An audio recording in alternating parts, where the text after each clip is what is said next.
কিরে দোস্ত ভালো আছিস? এই তো আলহামদুলিল্লাহ, ভালো আছিস? হ্যাঁ তুই রাখছিস? আলহামদুলিল্লাহ, তুই রাখছিস? রাই তো আল্লাহ সব রাহায়। তারপর কি অবস্থা? এই তো আলহামদুলিল্লাহ তো ভালো। ভালো কথা, কালকে একটা মুভি দেখছি। আচ্ছা, সেই মুভি মনে কর নায়িকাটাও অনেক সুন্দর, অস্থির। তোর ভালো লাগলো। ছবিটা দেখে ভালো লাগলো। মনে কর কাহিনী হচ্ছে গিয়া নায়িকারে আটকায় দুশ্মনরা, সেটা মনে কর ছাড়াইতে যায় নায়কে। একেবারে সেই লেভেলের অ্যাকশন মারদাঙ্গ মুভি। আর নায়িকাটা দেখার মতো, তুই দেখে ফিদা হয়ে যাবি। তাহলে আজকে লিঙ্কটা পাঠাই দিস, দেখ মনে। ওকে মনে এক বহায় দেখে শেষ করবি। আচ্ছা দোস্ত, তাহলে খুব আসসালামু আলাইকুম। ওয়ালাইকুম আসসালাম। এই ভালো আছো? হ্যাঁ ভালো আছি। কি করছো না? এই তো মশাদ করতেছিলাম, কালকে একটা সিনেমা দেখছি তো, সেটা আলাপ করতেছিলাম। সিনেমা মনে করেন কিন্তু সেই কাহিনী এই দুজন একটা সিনেমা দেখছিস তোরা? আরে বলিস না, অস্থির বলে একটা মুভি না। কোথা থেকে দিই না আর কি, রাইতে দিই। আচ্ছা, তাহলে আমি একটু 2 মিনিট কথা বলতে বলবো। দোস্ত, তোরা তো মুভি দেখছস রমজান মাসে। তোরা দুজন তো আলহামদুলিল্লাহ রোজা রাখছস। হ্যাঁ এখন জানাস তো রমজান মাসটা একটা পবিত্র মাস। পবিত্র এই কারণে যে এই মাসে আল্লাহ তাআলা কোরআন নাজিল করছিল। এবং এই মাসে যেমন তোর হচ্ছে এই একটা ছোটখাটো পুণ্যের কাজ করলে, সওয়াবের কাজ করলে অনেক বেশি সওয়াব হয়। ঠিক উল্টাটাও কিন্তু হয়। ছোটখাটো গুনাহ করলে গুনাহটা অনেক বেশি হয়। আসলে রোজাটা কি জন্য আল্লাহ তাআলা দিয়েছে? রোজা দিয়েছেন এই কারণে, এটা মনে করে একটা ট্রেনিং সেশন। এই ট্রেনিংয়ের সময় আমরা বিভিন্ন বিষয়ে প্রশিক্ষণ নিই, সেই প্রশিক্ষণটা সারা জীবন আমরা কাজে লাগাই। তো এই রোজা মাস হচ্ছে ট্রেনিংয়ের মাস এই কারণে যে আমরা সমস্ত ধরনের পাপ, অনাচার, অশ্লীলতা ঠিক নিজেদেরকে সরাই রাখবো।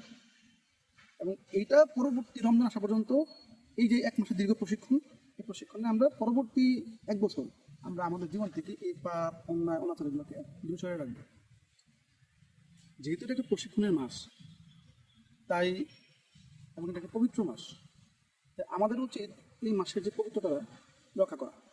মানে আমি রোজা রাখলাম, শুধু না খেয়ে থাকলাম, এতে কিন্তু আমার রোজার যে মহত্বটা, পবিত্রতাটা, এটা অর্জিত হয় না।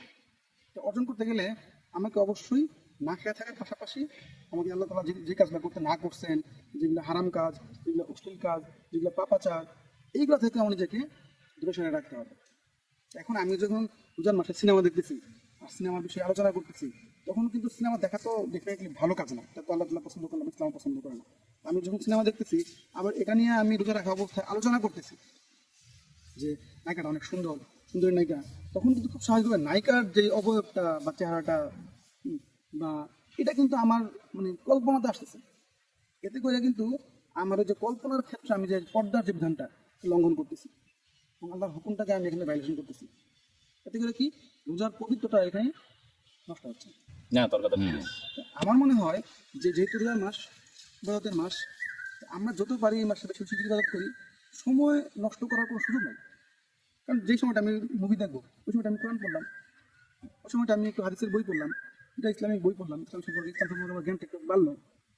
বা যদি আমরা কোরআন পড়তে না পারি, তাহলে আমরা কোরআন পড়া শেখার জন্য চেষ্টা করলাম। তাহলে আমার মনে হয় যে রোজার মাস আল্লাহ যে কারণে আমাদের দিয়েছেন যে আমরা যেন এই মাসে হচ্ছে এই আল্লাহর কাছে আমাদের অপরাধগুলোর কারণে ক্ষমা চাইলে আমাদের ক্ষমা করে দিবেন, আমরা আমাদের এই মানে সওয়াবের খাতাটাকে আরো অনেক ভারী করতে পারবো, তাহলে আমরা পারবো। অবশ্যই এটা মনে রাখবি যে এই মাসে যেমন সওয়াব বেশি, অল্প গুনাহ করলে বিপদের গুণাটা অনেক বড় হবে। তাই ইনশাল্লাহ আজকে থেকে আমরা মুভি আর রোজার মাসে দেখবো না, ঠিক আছে? হ্যাঁ আমরা ইনশাল্লাহ এটা চেষ্টা করবো।